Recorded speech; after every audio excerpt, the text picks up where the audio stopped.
Can one person really make a difference?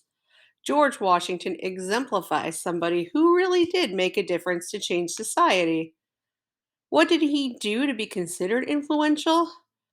As tensions rose in the colonies from the proclamation of 1763, George Washington eventually joined the Second Continental Congress that decided to separate from Britain and write the Declaration of Independence. He, however, was not part of that team because he was assigned to lead the Patriots in the American Revolution, defeating the British and making America its own country.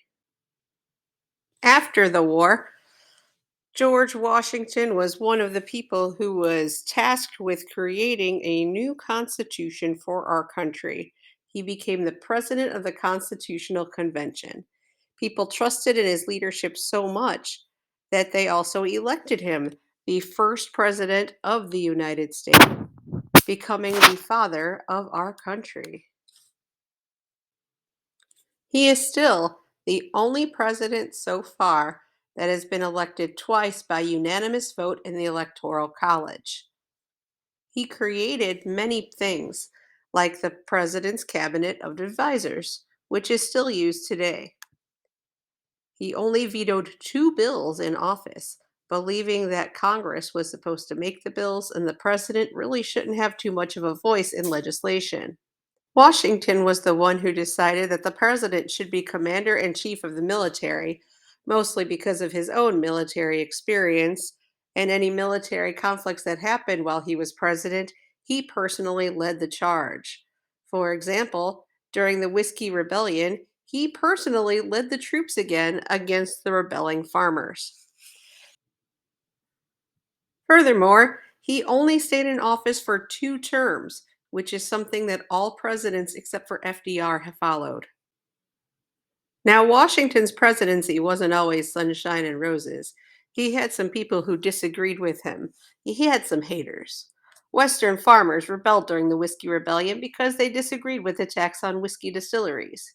He undermined John Adams' presidency by selecting Alexander Hamilton as his deputy in the Quasi War with France, giving a civilian more power than the president himself. He was challenged by others for freeing the slaves on his land, though most of his life he benefited from exploiting enslaved people, yet he never spoke against slavery during his lifetime. He also had some haters after the unsuccessful Jay's Treaty didn't solve the problem of impressment of Americans on British ships. It was seen as a Federalist ploy to realign with Britain. Some were even calling him a tyrant. And people saw his declaration of neutrality as a betrayal to France. Some were even calling his pageantry a bit too royal, like he'd be the next King George, which he took great offense to.